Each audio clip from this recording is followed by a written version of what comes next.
you mustn't offend people. And if people come into the room and say, I'm being offended by this, that gives them some sort of moral right you have to acknowledge and perhaps even defer to.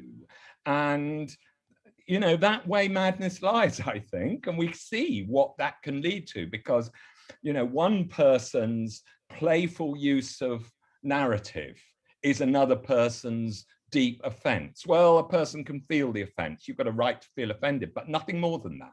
Now, Iranian government officials have today denied involvement in the attack on author Sir Salman Rushdie in the United States. He was stabbed, having spent decades facing death threats over one of his books. Let's take a closer look at the significance of last week's attack and the man himself. Professor John Mullan is a writer and the Lord Northcliffe Chair of Modern English at University College London, and he joins me now. Welcome to the programme, John. It's always lovely to have you on, but sadly, in these circumstances, tell me what your first thoughts were when you heard about the attack last week, because I presume very much like me, you sort of, the dangers felt like it had passed really for Yes, Salman. that was exactly my thought. I mean, I thought I was, you know, I like lots of people. I was incredibly shocked by it, but also I thought, how stupid of me to have thought that that threat was over. Because I remember interviewing Salman Rushdie about, I think, 12, 14 years ago, and it was a big event in London at the Shaw Theatre. And I think it was one of those first of his sort of big public events. You know, it was advertised on a website, you could buy tickets for it. And we were there to discuss Midnight's Children. And it was a great event, and it felt like, but how foolish of me to think this, it felt like it was the end of something and that he was coming out into the world again. And I remember seeing him afterwards with a couple of people who were very close to him, walking off down the road, I think to get a taxi to go off to supper or something, walking off down the road in central London. And I remember thinking, both, you know, a funny mixture of he is indomitable, but also perhaps the nightmare is over, but the nightmare wasn't over. No, I mean, I've known him since the 1980s, and I think one of the things that people forget in a way is how instrumental he was in pushing back against the sort of security measures that were put in Yes. place because of the fatwa.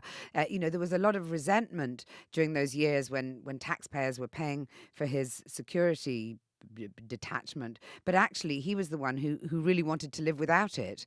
And I think his sort of bravery in confronting that fatwa and refusing to let it silence him, it always seemed to me really a sad thing that the resentment accrued at the same time as he did really, you know, some very, very brave work that no author, you know, a mere author, dare I say it, should have to confront. Absolutely, absolutely. And you know, he was um, both he was both undemanding and also grateful, I think.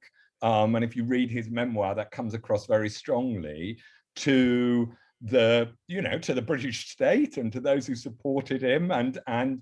And also this event surely has made us look back with, I don't know, even clearer insight, I hope, especially now, thank goodness, it looks as though he has survived it, on those who didn't respond so well when the fatwa was declared, those especially in Britain who said, you know, maybe it's a bit his own fault. Maybe we should be, you know, we shouldn't be offending people. Maybe we shouldn't be spending money on keeping this rather irritating author safe. And a lot of that looks doubly shameful now, I think, doesn't it? And it's, you know, it's a wake-up call for the poor Salman Rushdie, but it's a wake-up call, I think, for all of us about how, you know, important it was and is to defend this man's freedom, because it's our freedom too.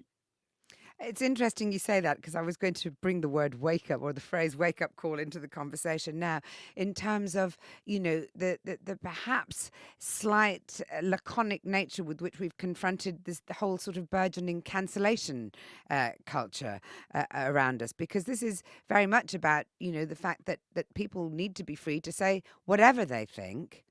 Yeah, And yes, actually, indeed. that's an imperative, basic human right.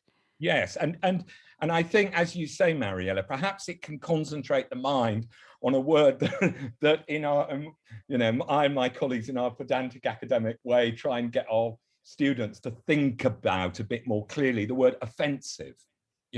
Offense is in the eye of the beholder. And the one thing that this story has in common with that sort of cancel culture you're talking about is the sense that you mustn't offend people. And if people come into the room and say, I'm being offended by this, that gives them some sort of moral right you have to acknowledge and perhaps even defer to. And, that way madness lies, I think. And we see what that can lead to, because, one person's playful use of narrative is another person's deep offense. Well, a person can feel the offense. You've got a right to feel offended, but nothing more than that. Indeed. And just finally, John, you have described him as the most important writer in the English language. And I think maintain that this event sort of, to an extent, proves that. So do you mean that, in terms of his talent, or do you mean it in terms of what he stands for? Well, I suppose I meant living writer. I suppose a combination of the both, because his representativeness makes him the most important writer in the English language, the person who has lived to defend all our rights to imagine and express ourselves freely, and to write and read what blinking novels we like. But also I was trying to remind people, but it wasn't just because of Satanic Verses that he has his status, that in the early 80s, particularly in 1981 with Midnight's Children, he revivified almost single-handedly English fiction and made it suddenly something which wasn't so purely English anymore.